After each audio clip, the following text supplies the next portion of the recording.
നാട്ടടുക്കളയിലേക്ക് എല്ലാവർക്കും സ്വാഗതം. നമുക്കിന്ന് ബ്രെഡ് ഓംലെറ്റ് എങ്ങനെയാണ് തയ്യാറാക്കുന്നത് നോക്കാം. അതിനുവേണ്ടി ഒരു സവാള ചെറുതായി എരിഞ്ഞെടുത്തിട്ടുണ്ട്, ഒരു കഷ്ണം ക്യാരറ്റ് ചെറുതായി നുറുക്കിയെടുത്തിട്ടുണ്ട്, കുറച്ച് കറിവേപ്പില ചെറുതായി നുറുക്കിയെടുത്തിട്ടുണ്ട്, 2 പച്ചമുളക് ചെറുതായി മുറിച്ച് വെച്ചിട്ടുണ്ട്. ഇതെങ്ങനെയാണ് തയ്യാറാക്കുന്നത് നോക്കാം. ഇതിലേക്ക് ആവശ്യത്തിന് ഉപ്പ് ചേർത്ത് കൊടുക്കാം.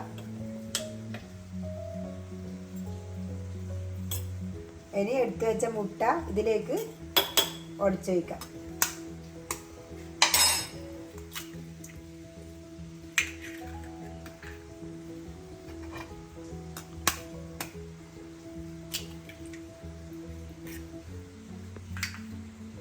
ഇതിലേക്ക് കുറച്ച് മഞ്ഞൾപ്പൊടി ചേർത്ത് കൊടുക്കാം, കുറച്ച് കുരുമുളക് പൊടി ചേർത്ത് കൊടുക്കാം,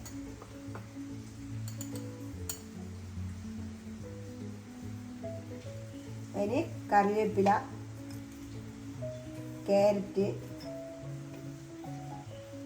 പച്ചമുളക് എരിവിന് ആവശ്യത്തിന് ഇട്ട് കൊടുത്താൽ മതി.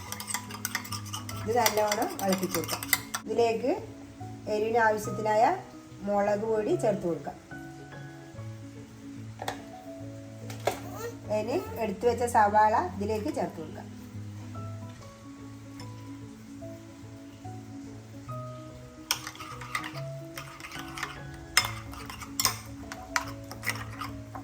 ഇതിനുവേണ്ടി ബ്രെഡ് എടുത്തിട്ടുണ്ട്, അതിലേക്ക് നമ്മൾ ബട്ടർ പുരട്ടി കൊടുക്കാം. ബട്ടർ ഞാൻ ഉരുക്കി വെച്ചിട്ടുണ്ട്, ഇതേപോലെ പുരട്ടി കൊടുത്താൽ മതി. ബട്ടർ പുരട്ടി കഴിഞ്ഞിട്ടുണ്ട്, ഇത് നമുക്ക് മാറ്റി വെക്കാം. അതിനൊരു ദോശക്കല്ല് ചൂടാകാൻ വെച്ചിട്ടുണ്ട്, അതിലേക്ക് കുറച്ച് എണ്ണ പുരട്ടി കൊടുക്കാം.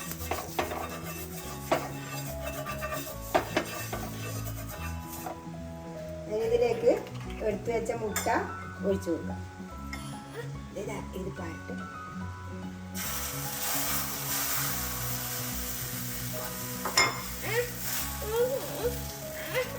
നമുക്കിത് ഒഴിക്കാം.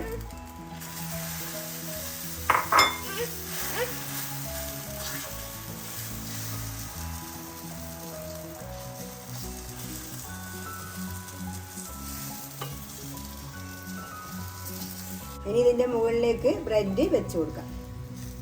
ബട്ടർ പുരട്ടിയത് മുകൾ വശമായിരിക്കണം, ഇതേപോലെ വെച്ച് കൊടുക്കാം. ഇനി ഇതൊരു 5 മിനിറ്റ് കഴിഞ്ഞാൽ നമുക്ക് മറിച്ചിട്ട് കൊടുക്കാം. ഇതിന് നമുക്ക് തിരിച്ചിട്ട് കൊടുക്കാം.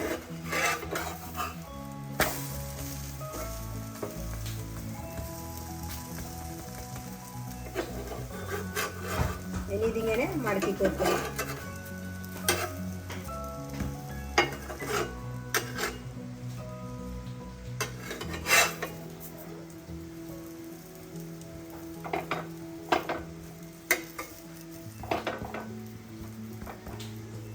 ഇനി ഇത് മറുവശവും കൂടി മുരിച്ചു കൊടുക്കാം. ഈ ഓഫാക്കാം. അങ്ങനെ നമ്മുടെ രുചികരമായ ബ്രെഡ് ഓംലെറ്റ് റെഡിയായി. ഇതേപോലെ എല്ലാവരും ഒന്ന് ഉണ്ടാക്കി നോക്കുക. എൻ്റെ വീഡിയോ ഇഷ്ടപ്പെട്ടെങ്കിൽ ലൈക്ക് ചെയ്യുക, ഷെയർ ചെയ്യുക, സബ്സ്ക്രൈബ് ചെയ്യുക.